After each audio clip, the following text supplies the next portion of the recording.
सबसे पहले हम दाल को छान लेते हैं। दाल को यहाँ पे चढ़ा देना है और जो इसके तमाम मसाले हैं वो भी साथ ही में शामिल कर देंगे।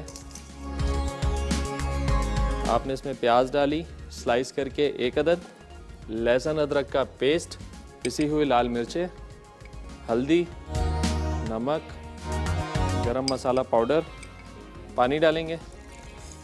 पानी थोड़ा सा ज़्यादा रखना है। फ्लेम करेंगे ऑन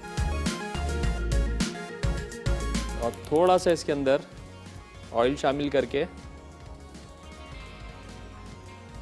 इसको छोड़ देंगे हल्की आंच के ऊपर, बिल्कुल स्लो आंच पे, ताकि दाल जो अच्छे तरीके से गल जाए। तकरीबन 80% जो है दाल तैयार हो गई है हमारी। लौकी का छिलका जो है ये हम दाल के कबाब में इस्तेमाल करेंगे।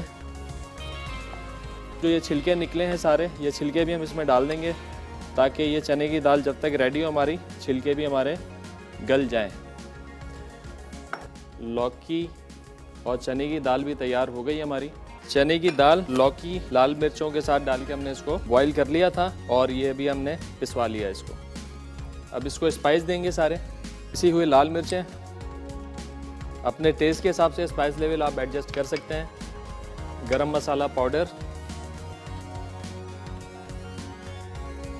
हल्दी,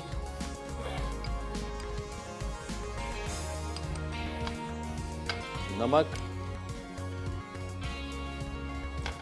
लहसुन अदरक का पेस्ट, चॉप की हुई हरी मिर्चें, चॉप किया हुआ हरा धनिया और 1 अदद अंडा। ये सारी चीज़ आपने डालकर अच्छे तरीके से इसको करना है मिक्स। और स्पाइस लेवल जो इसका चेक कर लेंगे, क्योंकि दाल है और लौकी है, दोनों एक्स्ट्रा फीकी चीज़ें होती हैं, तो नमक थोड़ा सा आप एडजस्ट करेंगे। टेस्ट करने के बाद थोड़ा सा डलेगा नमक। मिर्चें बिल्कुल परफेक्ट है।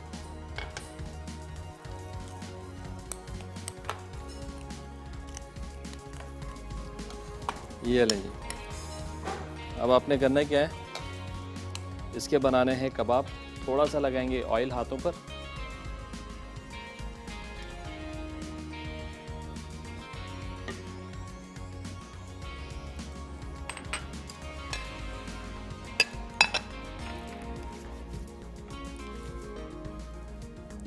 और जो भी शेप आपने देनी है, राउंड ओवल शेप, अब बिल्कुल धीमी आंच के ऊपर हमने इनको अंडे में डिप करना है और ब्रेड क्रम्ब लगाना है और फिर फ्राई कर लेना है। फ्राई इतना करना है कि बड़ा अच्छा सा गोल्डन कलर आ जाए, तो आपने निकाल लेना है। क्योंकि दाल और लौकी के छिलके अच्छे तरीके से पक चुके हैं, बिल्कुल गल चुके हैं, तो गलाने की ज़रूरत नहीं है कुछ भी इसके अंदर, सिर्फ हमने कलर देना है। इसको क्रम्ब लगाया, फिर अंडा लगाया, फिर इस पर हमने क्रम्ब लगा दिया। आप चाहें तो ब्रेड क्रम्ब के साथ भी फ्राई कर सकते हैं, आप चाहें तो डायरेक्ट अंडे में डिप करके भी इसको फ्राई कर सकते हैं, और चाहे तो दोनों चीज़ों के बगैर भी आप इसको फ्राई कर सकते हैं। देखिए कबाब जो आप डाल के फ्राई कर लें। ऑयल थोड़ा तेज़ हो गया था तो मैंने चूल्हा बंद कर दिया।